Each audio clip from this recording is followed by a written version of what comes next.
오늘 갈라디아서 5장 25절부터 6장 5절까지의 말씀을 가지고 있어야 할 자리라는 제목으로 하나님의 말씀 함께 나누도록 하겠습니다. 오늘 설교의 목적은요, 우리가 날마다 있어야 될 자리가 있어요. 그 자리가 어디인지를 분명하게 알게 하는데 오늘 설교의 목적이 있습니다. 성경은 죄를 도덕적이고 윤리적인 잣대로 기준하지 않고요. 성경은 있어야 될 자리에 있지 않은 것을 죄라고 이야기하고 있습니다. 그것이 더러움이라고 이야기를 하고 있어요. 그러니까 성도의 삶은 있어야 될 자리를 지키는 것이 마땅한 삶이고요. 또 있어야 될 자리가 어디인지를 분명하게 아는 것이 성도로서 살아갈 그 분명한 기준이 되는 것이죠.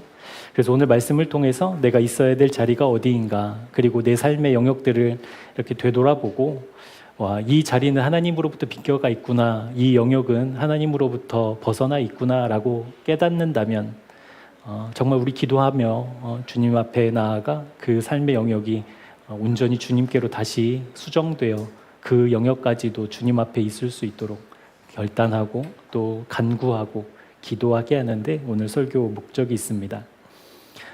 우리가 이제 많이 들어서 알잖아요. 복음이 무엇인지, 예수님이 누구인지, 구원이 무엇인지 여러 가지 신앙적인 그 정의들을 내릴 수 있는데 그럼에도 불구하고 알고 있는 것과는 상관없이 우리의 삶 속에 정말 주님 앞에 있어야 되는 그 자리를 지키지 못하는 많은 영역들이 있잖아요. 이제 부모님들한테는 자식이 이제 그런 영역 중에 하나인 것 같아요. 열심히 키워야 되고 또 내가 수고하고 애써야 되고 그렇게 헌신해야 되는 영역으로 생각하지 하나님의 자리라고는 이렇게 종종 잃어버리는 것 같아요. 부모된 입장으로서. 그러니까 마치 그런 것처럼 내가 알고 있지만 분명하지만 설명할 수 있고 말할 수 있지만 실제 내 삶 속에서 알고 있는 것과 실제 내 삶의 주인의 자리, 그것을 좀 선명하게 발견하는 은혜가 있었으면 좋겠습니다. 갈라디아서를 우리가 계속 보고 있고요. 이제 어느덧 이제 갈라디아서 마지막 장에 도착을 했는데요.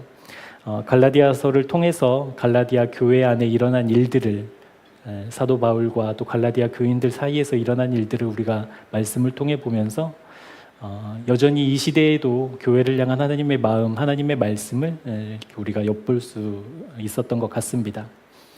갈라디아 교회 안에는 구원의 조건, 또 구원의 자격을 율법을 지키는 것과 또 할례를 받는 것으로 주장했었습니다. 그렇게 주장한 곳은 세상이 아니었어요. 그러니까 세상 사람들이 봤을 때 너희들이 그리스도인이라며, 너희들이 성도라며, 너희들이 교인이라며, 그러면 그 증거를 대봐. 율법을 따르는, 말씀을 지키는, 아니면 할례를 받은 그 육체의 증거를 대봐라고 말하는 것이 아니라 지금 이러한 외침들과 주장들이 어디서 있었냐면 예배 드리는 교회 안에서 한 형제요 한 자매라고 서로 부르며 하나 되어 그렇게 살아가야 한다라는 것을 알고 있는 주님의 교회 안에서 이런 일들이 벌어지고 있었다라는 사실입니다. 오늘 설교의 제목처럼 아무리 교회라는 이름을 갖고 있다 하더라도, 아무리 교회라고 우리가 외치고 서로 손잡고 하나 되어 있다고 하더라도 있어야 될 자리에 있지 않으면 어떤 일이 벌어지는지를 우리에게 말씀해 주고 계시는 거거든요. 있어야 될 자리에 있지 않으면 어떤 일이 벌어지냐면 틀림없이 은혜는 사라집니다. 그러면 은혜가 사라진 자리가 있을 거 아니에요. 그것이 무엇으로 대체되냐면 사람들의 공적, 사람들의 공로로 그 은혜가 대체되기 시작했다라는 거예요. 그러니까 갈라디아 교회에 보면 갈라디아 교회가 그 이방 지역임에도 불구하고 교회가 세워졌을 때 웬만한 은혜 가지고는 이제 그럴 수 없잖아요. 정말 큰 은혜가 부어졌거든요. 그래서 이방인들이, 유대인들이 함께 그 교회를 막 세워가고 있을 때 그 은혜가 하나님 앞에서 아름답게 지켜져야 될, 있어야 될 자리에 있지 못하게 되니까 그 은혜가 온데간데 사라지고 이제 사람들의 노력, 사람들의 목소리가 그 은혜를 대체하게 되었다라는 겁니다. 이 사실을 지금 2025년을 살고 있는 교회들에게도 하나님이 동일하게 선포하시는 것 같아요. 교회가 있어야 될 자리가 어디인가, 교회가 꼭 지켜야 될 그 믿음의, 은혜의, 구원의 자리가 어디인가라는 것을 묻고 계시는 것 같습니다. 안타깝게도 한국 교회를 보면 좀 여러 군데 가 있는 것 같죠. 마음들이, 교회들이 오히려 거기가 아니라고, 은혜 앞으로 와야 된다라고 이야기해야 되는 교회가 어쩌면 세상 사람들보다 더 먼저 그렇게 자리를 선점하고 있는 것 같아서 좀 안타까운 마음도 들지만, 오늘 갈라디아서를 통해서 하나님의 마음이 우리 교회된 우리들에게도 부어져 주님 있어야 될 자리 꼭 지키는 은혜 허락해 주십시오. 그것으로부터 비껴났을 때 하나님 빨리 깨닫는 영적인 민감함도 하나님 허락해 주셔서 그곳에 자리 잡고 머물러서 은혜를 사람들의 노력으로, 사람들의 애씀으로 대체하지 않도록 그렇게 깨어있는 교회가 되어 주십시오라는 기도 우리 함께 올려드렸으면 좋겠습니다. 그렇게 세워진 주님의 교회를 에베소서 1장 23절은 무엇이라고 정의하고 있냐면 그리스도의 몸이다라고 정의하고 있어요. 그리스도의 몸. 그러니까 우리는 몸이고 교회의 머리는 주님이 되시겠죠. 그러니까 머리와 몸은 이제 관계가 있어요. 관계. 어떤 관계냐면 서로 연결되어 있어야 하는 분명한 관계를 갖고 있다라는 거예요. 그러니까 주님이 계시고 교회가 있어서 각자가 뭐라고 그럴까요? 그 기능을 할 수 있는 것이 아니라 우리 주님이 계시고 주님이 부르신 교회는 반드시 연결되어 있어야만 하나님의 능력이, 그리고 하나님의 이 땅 가운데 이루실 하늘의 뜻이 그 교회들을 통해서 이루어진다라는 거예요. 그러니까 머리 되신 주님과 교회된 우리가 연결되어 있을 때 그러면 무슨 일이 생기는가? 머리 되신 주님께 연결되어 있는 몸은 이제 머리의 명령을 받겠죠. 머리의 생각을 품고요. 또 머리로부터 부어지는 그 은혜들을 이렇게 공유하겠죠. 그래서 하나님의 뜻이 이루어질 수 있도록, 이 땅 가운데 이루어질 수 있도록 그렇게 교회들이 하나님의 뜻을, 하나님의 마음을, 하나님의 생각을, 말씀을 받아서 이 땅 가운데서 이제 그 역할들을 수행할 수 있게 됩니다. 같은 의미로서 요한복음 15장에 보면 그리스도가 머리시고 우리가 몸인데 그 관계를 이제 나무와 가지로 이제 표현하잖아요. 그 말씀 우리 잠깐 한번 살펴볼게요. 요한복음 15장 4절 5절 말씀입니다.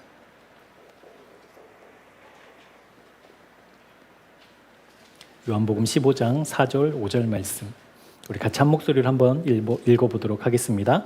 내 안에 거하라, 나도 너희 안에 거하리라.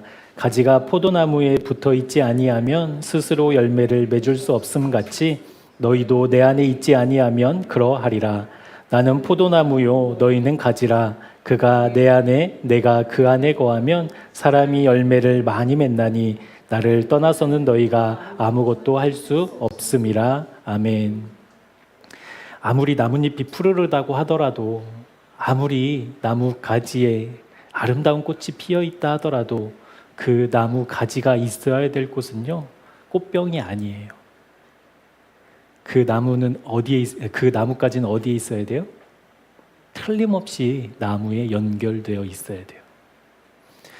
그렇게 너무 이뻐서 딱 꺾어가지고 집에다 두면 바로 죽지는 않잖아요.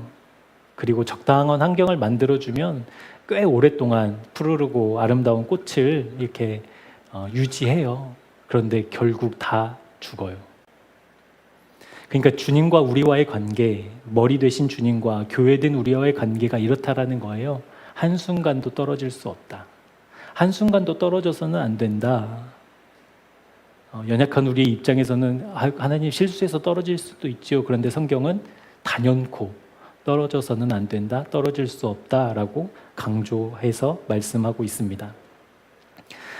나무와 가지가 반드시 연결되어 있어야 되는 것처럼, 머리 되신 주님과 몸인 우리가 연결되어 있어야 되는 것처럼 그리스도인들, 하나님께 부름을 받은 하나님의 백성들이 있어야 될 자리는 어디냐면 바로 주님 안이라는 거예요.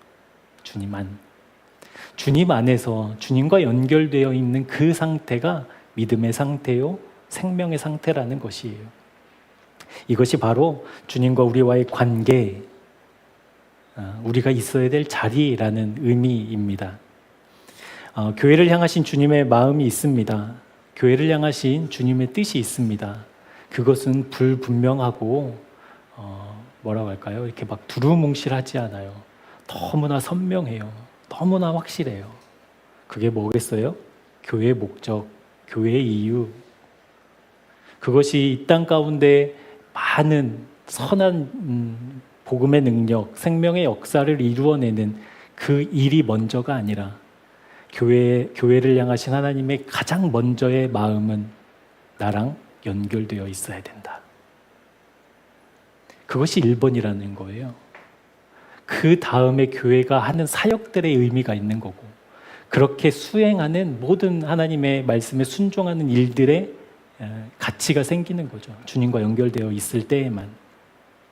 그래서 십자가는 분명한 목적이 바로 그거잖아요. 하나님과 우리가 이렇게 연결될 수 없는, 그러니까 어떻게 보면 이미 떨어져 버려서 말라 비틀어진 우리였는데 그것을 다시 나무에 붙이는, 연결시키는 일을 십자가에서 주님이 하셨다라는 거예요. 그러니까 십자가의 목적은 너무나도 분명하고 단순해요. 주님 안에 우리를 품으시려고, 우리가 주님 안에 거할 수 있게 하시려고 주님이 십자가를 지셨다라는 겁니다. 그래서 나무에서 떨어져서 스스로 살 수 있다라고 막 발버둥 치고 사는 우리에게 주님이 다시 그런 말라 비틀어진 가지와 같은 우리를 붙잡으셔서, 사로잡으셔서 다시 생명이 흐르는 그 나무에 연결시켜 주시는 놀라운 생명의 역사가 십자가를 통해서 우리에게 허락되었다라는 것이죠. 그렇다고 한다면 저와 여러분이 있어야 될 자리는 이제 너무나 선명하지요. 그러니까 사명의 자리, 부르심의 자리, 헌신과 순종과 사랑의 자리 맞죠. 그게 제일 먼저 가장 최우선적으로 내가 있어야 될 자리는 어디겠어요? 주님 안에, 주님 안에. 이것이 주님의 마음이라는 겁니다. 이것이 주님의 뜻이라는 겁니다. 그런데 갈라디아 교회를 세우신 주님께서 그렇게 주님의 생명으로 구원으로 불러주신 갈라디아 교인들 사이에서 사람들이 이제는 어떤 일을 하게 됐냐면 자기의 존재감을 하나님 앞이 아니라 세상에서 찾기 시작했다라는 거예요. 이제 자기들의 하나님께 인정받는 삶이 아니라 이제 사람들에게 인정받는 삶을 추구하기 시작했다라는 거예요. 하나님의 칭찬이 아니라 사람들의 칭찬에 뿌듯해하며, 그러니까 겉으로는 교회였고 겉으로는 성도였고 주님을 따라가는 사람들이었지만 실상 자기가 있어야 될 그 자리를 잃어버린 갈라디아 교인들은 세상에서 인정받고 세상에서 칭찬받고 세상에서 박수 쳐주는 일에 자기의 모든 만족을 누리고 있었다라는 겁니다. 이유는 딱 하나였어요. 그들이 있어야 될 믿음의 자리를 지키지 못했다라는 거예요. 있어야 될 자리를 지키지 못했다. 그러니까 있어야 될 자리가 있는데 거기에 있지 않다라는 것을 우리가 아까도 봤던 요한복음 15장에 보면 이제 나뭇가지가 이렇게 떨어져 버린 상태라는 거예요.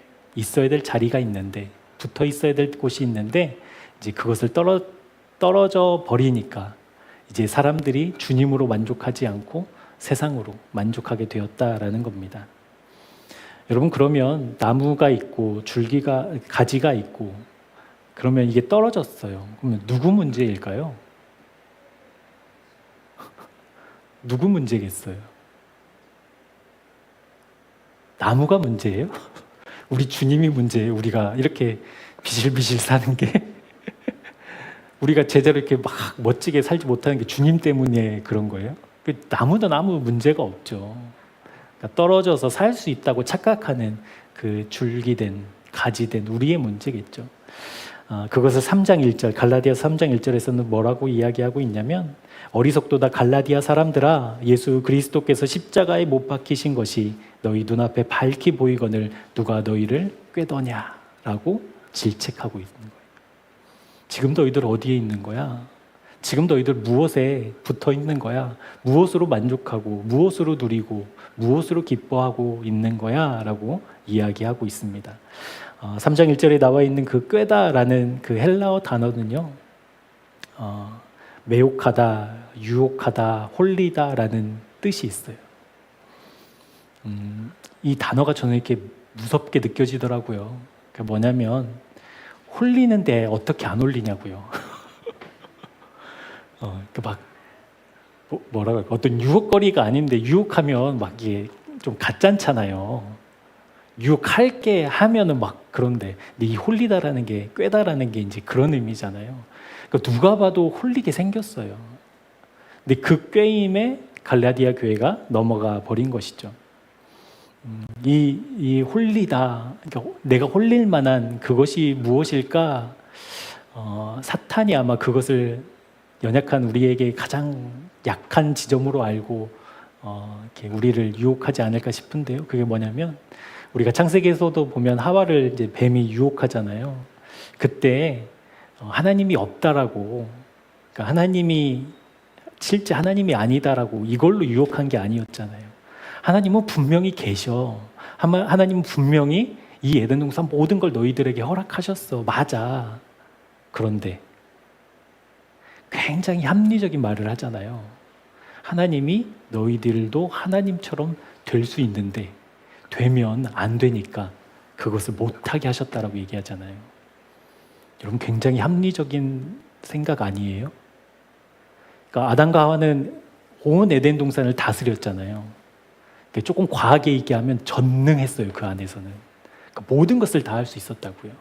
그러면 내 스스로도 사탄의 그 말이 굉장히 합리적이잖아요. 내가 능력이 없으면 모르겠는데, 내가 실력이 없으면 모르겠는데, 아담이 에덴 동산에 있는 모든 생물들의 이름을 지어줄 정도의 실력이면, 여러분 한 생물들이 이렇게 이름 100개만 해도 내가 잊어버리잖아요. 내가 막 좋아서 이름 지어도 뭐라고 졌지? 뭐 이러는데 그 모든 것을 이름을 짓고 이름을 부르고 이렇게 다스리는 그 힘이 있었다고요. 근데 뱀이 그 딱 한 가지를 건드는 거죠. 하나님이 그러실 거야. 이러실 거야. 하나님의 실제 마음은 그거야 라고 했을 때 하와는 그것을 굉장히 합리적으로 들었다라는 거예요. 합리적으로. 무슨 말씀을 드리려고 하냐면 갈라디아 교회가 교회였음에도 불구하고 주님이 머리 되시고 갈라디아 교회는 몸이었음에도 불구하고 그게 분명한 사실이었는데 왜 이 머리에서부터 떨어져 나와서 내가 혼자 살아가고 있는 그런 모습을 하고 있는가? 거짓 형제들이 교회 안에 들어와서 그럴듯한 얘기, 굉장히 합리적인 얘기들을 했다라는 거예요.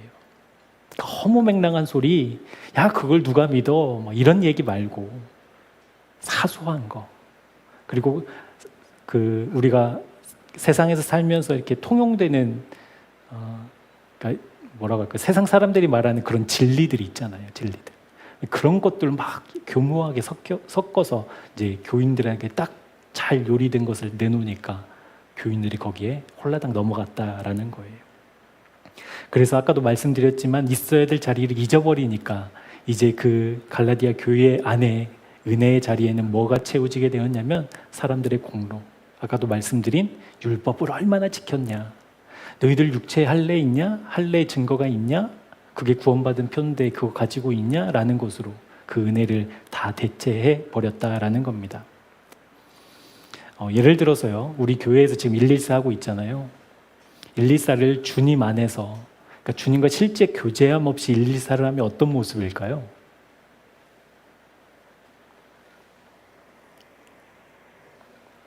모르긴 몰라도 열심히 있는 몇몇 집사님들이 여기 앞에 다 현황판 붙이자고 할 거예요. 누가 1등 하냐 이런 거 이해되시죠? 그러니까 주님 안에 거하지 않고 말씀을 보고 또 말씀을 심지어 암송하고 그렇게 아침 저녁으로 묵상하고 기도한다고 하더라도 그게 사람의 공로로 바뀌어버려요. 우리 한 달에 한 번씩 교회 사랑하는 날로 모이잖아요. 그걸 주님 안에서 헌신하고 봉사하는 것으로 여기지 않으면요. 어떤 일이 벌어질까요? 어떻게 집사가 안 나올 수 있냐고. 이해되세요? 나는 이렇게 힘들고 피곤하고 한 주 동안 나도 쉬지 않고 일하다가 교회 생각해서 나오는데 어떻게 장로님이 안 나올 수 있냐.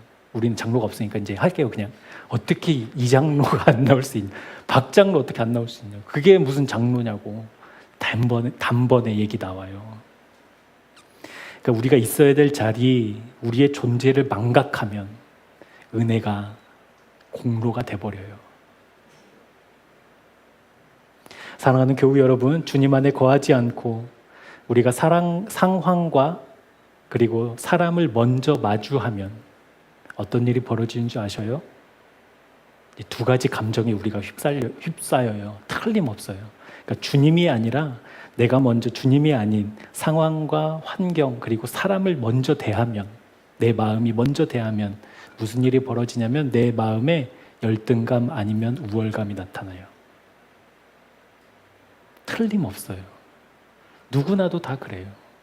그러니까 생각해보자고요. 114를 해요. 근데 그게 주님 안에서 하는 게 아니에요. 그러면 우월감 아니면 열등감이잖아요. 봉사, 교회에서 예배 드리는 거, 헌금한 모든 영역이 다 똑같이 주님을 거치지 않고 내가 먼저 마주하면 우리는 언제나 열등감 아니면 우월감에 빠지게 되어 있습니다. 여러분, 교회라고 다를까요? 교회라고 다를까요? 아니요. 교회도 주님 안에 거하지 않으면 열등감과 우월감에 휩싸여요. 그런 모습을 자주 봐요. 제가 직접 경험한 건 아니고 들었던 이야기인데, 담임 목사님이 제네시스 정도는 타야 된다고, 그게 대우받는 거라고, 교회에 면을 세우는 거라고 막 이러면서, 담임 목사님이 이렇게 비싼 게 좋은 양복 입어야 된다고 이런 얘기들을 하거든요. 교회 규모가 얼마느냐에 따라서 목사님들이 모이는 뭐 노회라든지 뭐 시찰을 가면 이렇게 어깨가 뒤에서 보면 이렇게 힘이 팍 들어간 분과 이렇게 없는 분들이 있어요. 실제로 그래요, 실제로. 제가 말씀드렸잖아요. 우리 동방박사 장로님이 목사님들은 참 구김이 없어서 좋다고. 이 정도 교회 하는데도 막 행복해하고 막 웃고 다니니까 보통 이러면 다 고개 숙이고 막 그렇게 다녀야 되나 봐요. 그러니까 장로님 그걸 막 본 거야. 개척교회 목사님들이 막 이렇게 지쳐있고 막 다크서클 막 배꼽까지 내려와 있고 막 그런 모습만 보다가 우리는 막 기뻐하고 즐거워하니까 목사님들은 참 구김이 없어서 좋다고. 여러분, 이게 세상의 가치인데 이유가 무엇일까? 주님 안에 있어야 되는 자리를 잃어버릴 때, 내가 교회가 지금 몇 명이 모이냐, 예산이 얼마냐, 내가 무슨 차를 타냐라는 것이 나의 존재감, 이게 우월감과 열등감이라는 거예요. 주님과의 관계를 놓치면 그 틈으로는 틀림없이 사탄이 역사합니다. 잠시라도. 그러니까 우리가 경험하잖아요. 주일날 제자가 돼야지. 그렇지. 나는 제자로 부름받았어. 내가 아직 실력은 없고 능력은 없지만 제자인 나의 존재는 바뀌지 않아. 그러니까 믿음으로 나 나갈 거야 라고 하지만 잠깐 틈이 생기면요, 또 기도하지 않는 나를 보면서 이 바보 멍충이 또 그게 좋다고 이렇게 게으름에 빠져가지고 막 서로 막 질책하잖아요. 그 틈으로 역사예요, 역사. 왜 이런 일이 벌어지냐면 누누이 말씀드리지만 하나님과의 관계는요, 면허가 아니에요. 그러니까 면허증으로 생각하는 분들이 많아요. 나 중학교 때 저기 오살리 기도원 가가지고 성령의 음성을 들었어, 불 받았어, 이런 면허. 그거 하나 들고 이제 평생 사는 거예요. 근데 그렇지 않아요. 하나님과 우리와의 관계, 주님과 우리와의 관계는 면허가 아니라 뭐라고 했죠? 상태. 지금 내가 주님과 연결되어 있는가? 그러니까 그 지금을 놓쳐버리면 틈이 생기고 그 틈으로 사탄은 우리를 유혹해요. 굉장히 합리적인 걸로. 우리 남성분들이 좀 계시지만 죄송해요. 남성분들이 성적인 유혹이 많잖아요. 성적인 유혹이 많아요. 그런데 이게 그 주님과의 관계가 실제에서 이제 벗어나서 이 틈이 생기면 어떻게 생각하냐면요, 이게 내가 건강한 증거라고 생각해요. 이해되세요? 그러니까 건강해야 유혹을 받는 거잖아요. 그러니까 내가 그런 유혹이 없어, 성적인 유혹을 내가 받지 않아, 그럼 내가 문제가 있는 거잖아요. 전혀 공감해 주시지 않는, 그러니까 내가 유혹을 받아, 그러면 내가 살아있다는 증거니까 내가 이게 건강한 거구나라고 생각한다니까요. 죄라고 생각 안 해요. 이 관계가 벌어지면 그 틈으로 역사에서 굉장히 합리적인 곳으로 우리를 유혹한다라는 겁니다. 본문 25절, 우리 갈라디아서 5장 25절 말씀을 우리 같이 한번 읽어볼게요. 시작. 만일 우리가 성령으로 살면 또한 성령으로 행할지니. 아멘. 사는 거래요, 사는 거. 여러분, 사는 건 어떤 개념이에요? 같이 먹고 자고 누리고 같은 것을 보고 같은 일을 하고 이 당시의 제자, 그러니까 어떤 스승이 제자를 삼을 때의 삶이 그거잖아요. 같이 사는 거거든요. 그래서 모든 것을 배우는 그 도제 교육같이, 그러니까 도공이 제자를 키우는데 모든 것을 다, 그러니까 하루 24시간을 같이 살면서 가르치듯이 그렇게 사는 것. 그러니까 배우고 아는 것을 넘어 실제 삶으로서의 믿음 생활, 실제 주님과 연결된 그 상태로서의 믿음의 상태를 말씀하고 있습니다. 그러니까 성령으로 산다라는 것은 우리 하나님과 실제된 관계 속에 머무는 상태를 가진 사람만이 할 수 있는 것이고, 실제 주님과 함께 생활하기 때문에, 연결되어 있기 때문에 이 사람은 헛된 영광을 구하지 않아요. 헛된 영광을 구하지 않아요. 사랑하는 우리 새생명교회 수요 기도 전사 여러분, 우리 주님과 그렇게 관계 맺어서 그렇게 주님과 떨어질 수 없어서 실제 주님 안에서 헛된 영광에 더 이상 힘쏟지 않는 믿음의 사람으로 든든하게 세워지기를 축복합니다. 여러분, 헛된 영광은 뭘까요? 헛된 영광. 헛된 영광을 좀 다른, 이렇게 좀 쉬운 말로 표현해 보면 자기 상이에요. 자기 상. 자기 상은 언제 받아요? 세상에서 받잖아요. 내가 살아있을 때. 그러니까 내가 성취한 것을 받는 게 내 상이고, 우리 주님이 오실 때는요, 주님이 우리에게 상을 주시잖아요. 그러니까 이 세상에 살면서 나의 상을 추구하는 것이 헛된 영광이에요. 왜 헛된 영광이에요? 우리 주님이 다시 이 땅에 오시면, 다시 임하시면 뭐만 남아요? 주님이 다시 오셨어요. 그럼 여러분 차 남아요? 그 차 타고 천국 가요? 여러분 통장에 찍혀있는 돈 남아요? 여러분 졸업증명서 남아요? 경력, 토익 점수. 그러니까 뭐가 남냐고요. 우리 주님이 오셨을 때, 내가 주님 앞에 섰을 때 뭐만 남아요? 주님과 연결된 것만 남아요. 맞죠? 주님과 연결된 나만 남아요. 그러니까 이 세상에서 헛된 영광이라 하면 이 세상에서 내가 쟁취할 수 있는 내 상, 자기 상, 이것이 주님이 오셨을 때 다 의미가 없어지고, 주님이 오시면 주님과 연결된 것만 남는데, 주님과 뭐가 연결되냐고요? 우리 마음. 그렇죠? 우리 마음이 주님과 연결될 때, 우리 주님이 다시 오시면 그것만 남아요. 그 외의 것은 다 아침 안개처럼, 한겨울의 입김처럼 사라진다라는 거예요.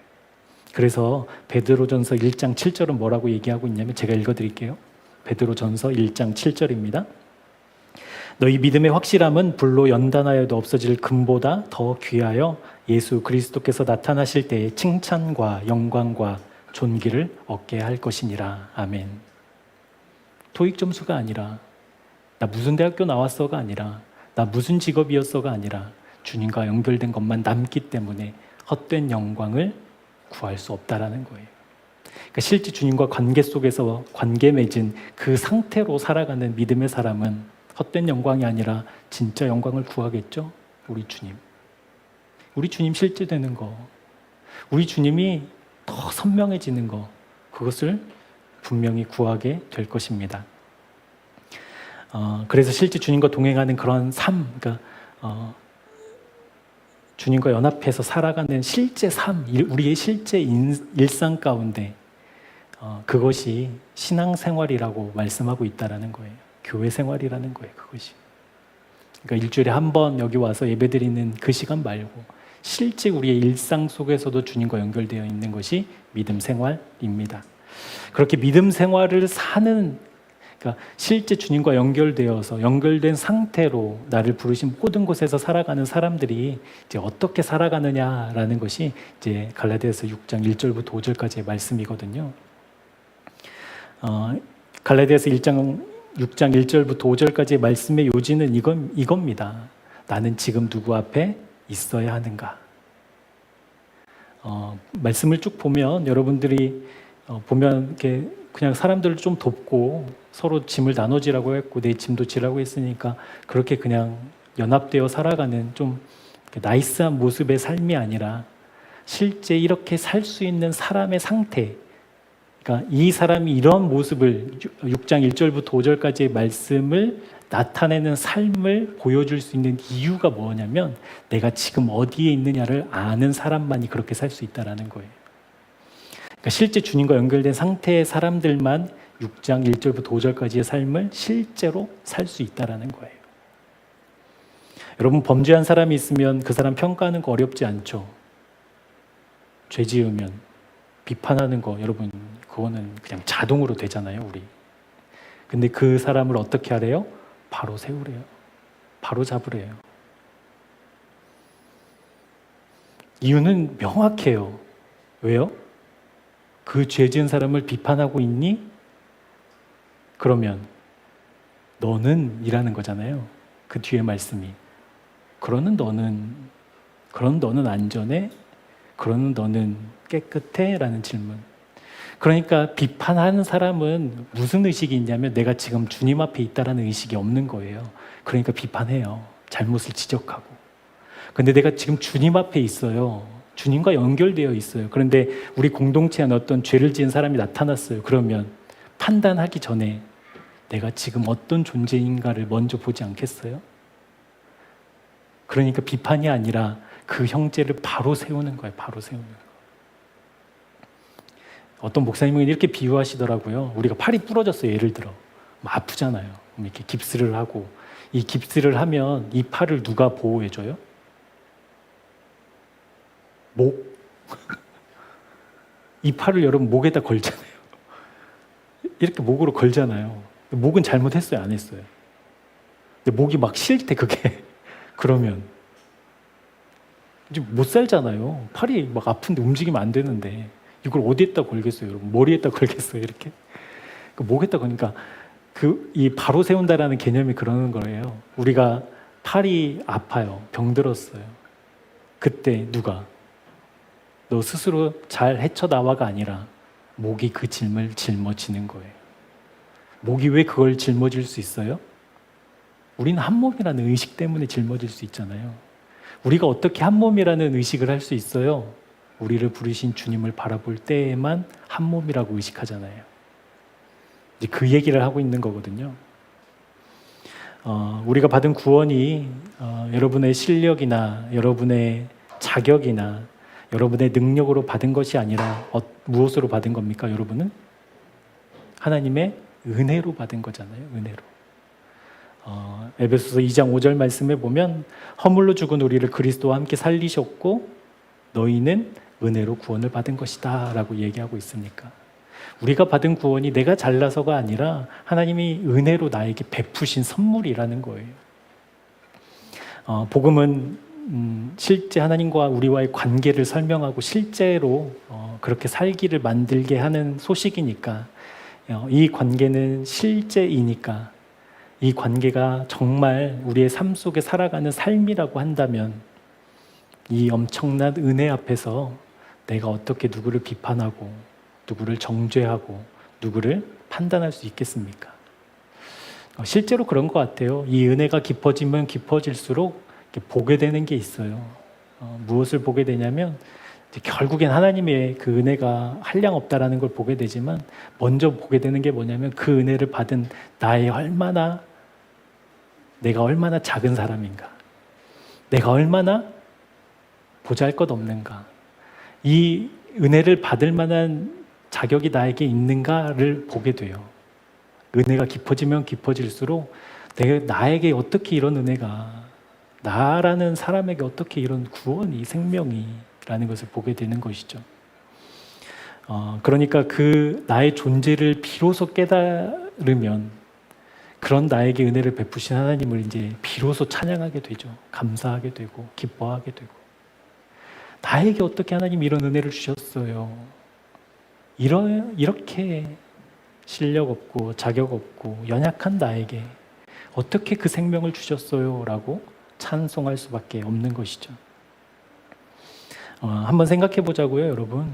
갈라디아 교회가 지금 율법을 지키냐, 할례를 받았냐, 이게 구원의 증거다라고 해서 교회 안에 이제 문제들이 생겼을 때 이제 다툼이 있었을 거 아니에요.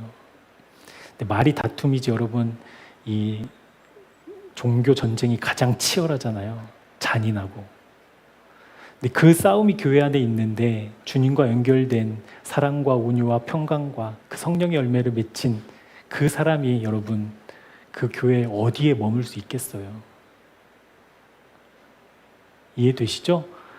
교회가 교회의 자리를 떠나버리는 순간, 그러니까 나라는 존재 의식이 사라지는 순간, 내가 지금 누구 앞에 있어야 되는가에 대한 의식이 없는 순간 하나님과 연결된 것은 그곳에 있을 수 없어요. 그게 지금 갈라디아 교회의 문제였다라는 겁니다. 복음이 실제되고 하나님과의 그 관계, 십자가에서 연합이 실제된 사람은 하나님 앞에 있는 나를 의식합니다. 내가 어떤 사람인가. 그러하기 때문에 주님의 도우심이 필요한 거고, 그러하기 때문에 다시 주님께 나아가 이 못난 나를 주님 용서해 주십시오라고 기도하고, 그러니까 나의 의식이 이제 깨달아지는 거죠. 나라는 존재 의식이. 근데 여러분 그것이 생각처럼 그냥 되던가요? 안 되죠. 잊어버리죠, 쉽게. 세상의 여러 가지 환경과 사건들 때문에 내가 지금 하나님 앞에 어떤 사람인가, 내가 있어야 될 자리가 어디인가를 쉽게 잊어버리는 우리입니다. 그래서 날마다 주님 앞에 있는 나를 확인하는 사람. 하나님 정말 어떤 순간에도 주님 앞에 있는 나 잃어버리지 않고 싶다라고 기도하는 사람. 시간을 내고 또 힘을 내어서 주님의 말씀 가운데 그 진리를 발견하려고 애쓰고 수고하는 사람에게 허락된 하나님의 은혜라는 겁니다. 사랑하는 교회가 그 은혜를 날마다 사모했으면 좋겠습니다. 그냥 되진 않아요. 쉽지 않아요. 애쓰고 힘써야 돼요.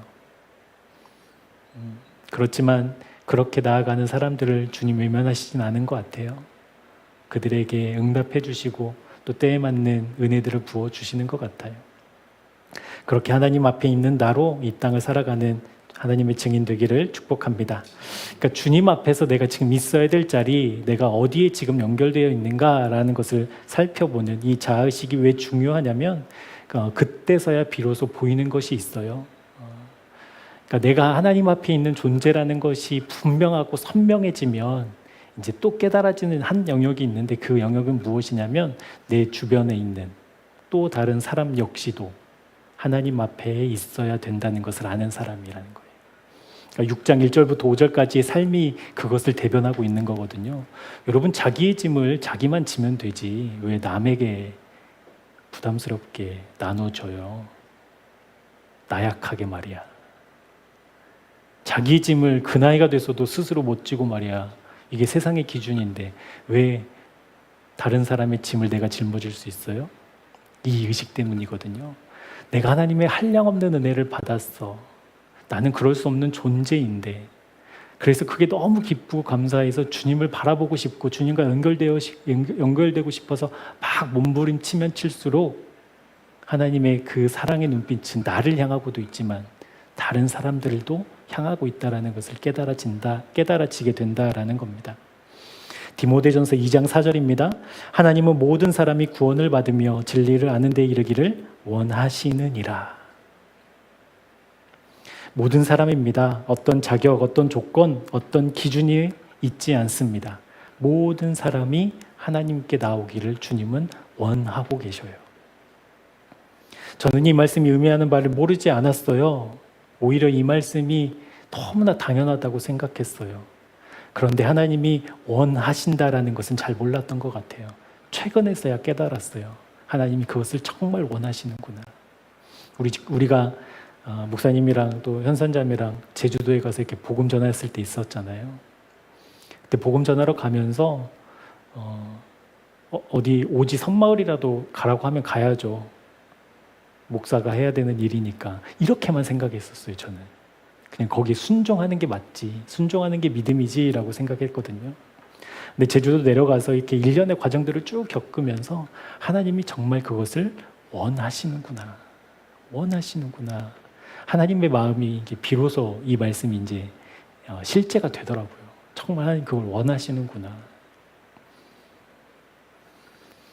제주도 2번 내려갈 때까지 바다도 못 보고 왔어요. 제주도 가면 힘들게 갔으니까 한 30분이라도 시간 되면 뭐 볼 수 있는 그럴 정신이 없었어요. 근데 오늘 말씀 그대로 제주도에서 아무도 없이 홀로 해결할 수 없는 그 짐을 지고 살겠다고 낑낑거리는 그 사람에게 우리가 그 짐 나누어지러 간 거잖아요. 동의 안 해주셔요. 나눠지러 갔어요. 그러니까 처음에는 몰랐죠. 뭐 어떤 사람인지. 근데 가보고 그 다음에 가보니까 그 짐을 나눠질 수 있겠다라는 마음. 그리고 우리 6장 5절인가요? 거기에 짐을 나눠지기도 하지만 각자의 짐도 짊어지라고 하잖아요. 그러니까 저 같은 경우에는 이게 쉽지는 않아요. 이제 아무래도 이제 어린아이가 있으니까 그 아내도 이제 직장 생활하고 하니까 애매한 부분들이 이제 없지 않아 있거든요. 그런데 그 짐을 짊어지고 그러니까 내가 감당해야 될 일들을 감당하고 또 그것만으로도 사실은 이제 버거우니까 남의 짐은 상관없는 건데 원래는 세상의 기준은. 그런데 주님의 마음이 나에게도 은혜를 베풀어 주고 싶어 하시지만 그 제주도에서 해결할 수 없는 그 인생의 짐을 짊어지고 있는 그 자매에게도 임하고 있다라는 게 이제 알아지니까 이제 기꺼이 내 짐을 짊어지고 그 자매의 짐도 짊어지게 되는. 그러니까 이 말씀이 진짜 맞더라고요. 그러니까 교회가 지금 갈라디아 교회가 이걸 못하고 있었다라는 거잖아요. 형제들아 이렇게 얘기하면서 사도 바울이 주님 안에서 연결되어 있고 그 생명이 공유되고 있는 형제들아 너희가 서로 짐을 나눠줘야 돼. 그리고 너의 짐도 짊어져야 돼. 그 연합이 깨졌다라는 거잖아요. 오늘 말씀을 통해서 그 연합이 깨지게 된, 그러니까 굉장히 합리적이고 또 납득되고 논리적인 그 말에 우리가 휘둘려서, 이유는요, 내가 지금 누구와 연결되어 있는지를 잊어버리면 내가 지금 있어야 될 자리가 어디인지 라는 것을 예민하게 반응하지 않으면 그 틈으로 사단이 유혹하고 역사해서 교회를 갈기갈기 찢어놓고 너의 짐은 네가 져, 나의 짐도 네가 져, 이제 이렇게 되는 거잖아요. 이제 그런 교회의 모습들을 이제 권면하고 있는 말씀이니까 이 말씀을 우리 교회에 그대로 받아들여 하나님과 나 사이에 끊어져서는 안 되는 그 영적인 자리 우리가 꼭 지켜내어서 안 될 거예요. 또 실패할 거예요. 그런데 그거랑은 상관없어요.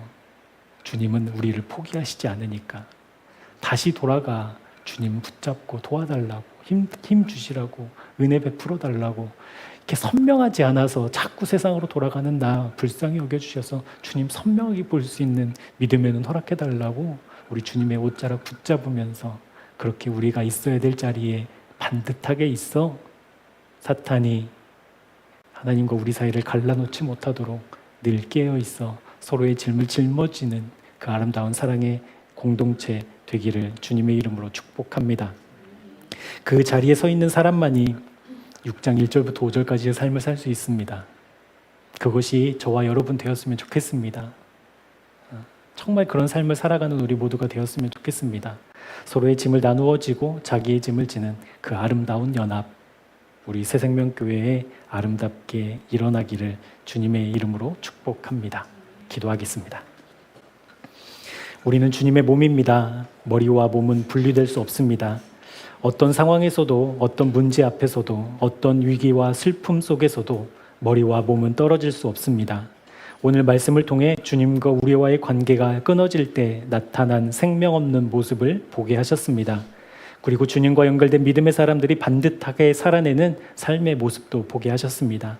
살아가는 교회에 날마다 우리가 반듯하게 서 있어야 할 주님 앞에 자리를 지켜내는 은혜 베풀어 주옵소서. 상황이 커 보이고 문제가 커 보여 내가 있어야 할 자리를 회피하는 어리석음을 십자가에 못 박게 하시고 언제나 주님 앞에 있는 나를 의식하며 주님 앞에 머물러 주님이 허락하시는 은혜와 사랑과 말씀이 날마다 실제되는 복을 누리는 우리 모두가 되게 하여 주옵소서. 우리의 모든 삶 전체가 주님 앞에 있기를 간절히 원합니다. 주님 우리를 인도해 주옵소서. 예수님의 이름으로 간절히 기도합니다. 아멘.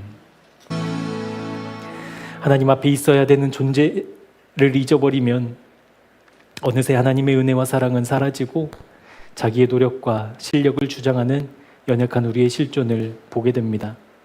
세월을 아끼라고 늘 깨어있으라고 말씀하신 주님의 음성을 모르지 않았습니다.